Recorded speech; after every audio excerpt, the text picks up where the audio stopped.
Doctor দেখায়, doctor বলে যে আপনি তো এটা অস্বাভাবিক, এটা আপনার হার্টের সমস্যা, আপনি হার্ট ফাউন্ডেশনে চলে যান। আমি হার্ট ফাউন্ডেশনে চলে যাওয়ার পরে আমার কাছে অনেক টাকা পয়সা করলো যে এত টাকা লাগবে। আসসালামু আলাইকুম, আমি এই মুহূর্তে আছি পল্লবীতে।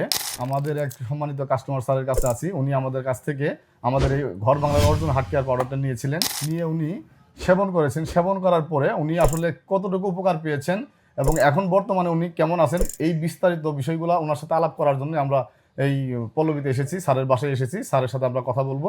তো স্যারকে আমি প্রথমে জিজ্ঞেস করবো, স্যার আপনার নামটা কি এবং আপনি কি কাজ করেন সেটা বলবেন। আমি গার্মেন্টসে একজন প্রোডাকশন ম্যানেজার, প্রোডাকশনে চাকরি করতেছি, গার্মেন্টসের স্টাফ। আমি হঠাৎ করে সেপ্টেম্বর অক্টোবরের দিকে অসুস্থ হয়ে পড়ি। অসুস্থ পড়ার পরে অনেক গ্যাসের ট্যাবলেট খাইছি, বুকে ব্যথা, বমি এগুলো হচ্ছে।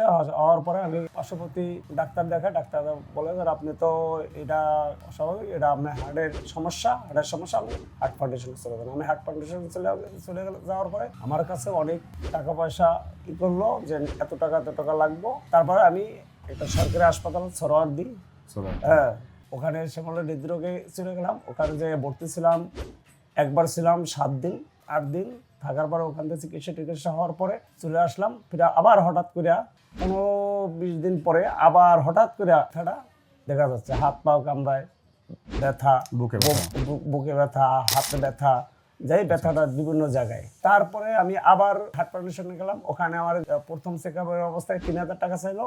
3000 টাকার পর বলছে যে, আমি বললাম যে আমি তো শ্যামলী হৃদরোগে দেখাইছিলাম।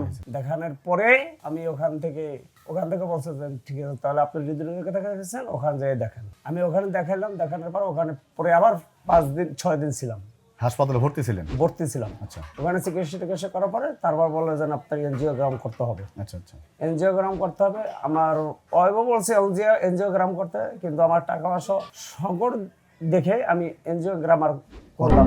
তারপরে আমি কিছুদিন রেস্টে থাকার পরে এসে আমি মোবাইল চালাই অর্জুন হার্টের একটা দেখি। একটা দেখার পরে অনলাইনে আমি অর্ডার করার পরে একটা অর্ডার করে সেবন করা শুরু করছি। করার পরে 5-7 দিন পরে দেখি আমার এই যে ব্যথা, গিরায় ব্যথা, এটা আস্তে নিয়ন্ত্রণে আসতেছে। আচ্ছা। এভাবে কিছুদিন খাইতে এখন মোটামুটি আল্লাহর রহমতে আলহামদুলিল্লাহ, হায়াত মওত আল্লাহর হাতে, কিন্তু আলহামদুলিল্লাহ এখন ভালো আছি, সুস্থ আছি, কোনো হাঁপানি বা কোনো শ্বাসকষ্ট বা কোনো কিছু এখন বর্তমানে নাই। আমি এখন নিয়মিত সেবন করতেছি। এবং আমার আমার অফিসিয়াল যে কলিগেরা আছে, মালিক পক্ষ যারা আছে, তাদেরও আমি 6 থেকে 7টা এখান থেকে অর্ডার দিয়ে আনছি। জিনিসটা খাওয়ার পরে আমি খুব ভালো মনে করি। তারাও বলতেছে যে না, খুব ভালো। তারাও এখন সেবন করতে আছে, আমিও সেবন করতে আছি।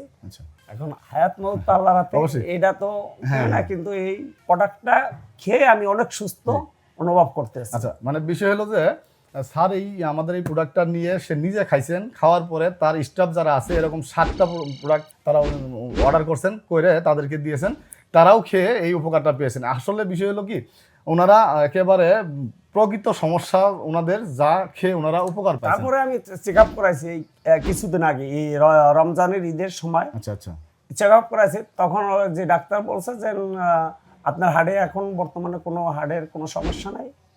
এনজিওগ্রাম এসিসি করাইছি, করানোর পরে রক্ত পরীক্ষা এক্সরে করাইছে, বুকে এক্সরে করাইছে, বলছে যে আপনার হার্টে কোনো সমস্যা নেই। এখন সামান্য ব্লাডের সাথে একটু চর্বি আছে, এই চর্বিটা কেটে গেলে আপনি পরিপূর্ণ সুস্থ। কিন্তু আগে ছিল 45, এখন আসছে আমার 35-এ। মাশাআল্লাহ। আসলে বিষয় হলো স্যার এটা নিয়মিত সেবন করার ফলে কিন্তু উনি প্রকৃত উপকারটা পাচ্ছেন। আসলে অনেকেই কিন্তু আমাদের এই অর্জুন হার্ট কেয়ার পাউডারটা নিয়ে নিয়মিত সেবন করেন না। আমি অনিয়মিত সেবন করার কারণে প্রথম কাজ ওইটা।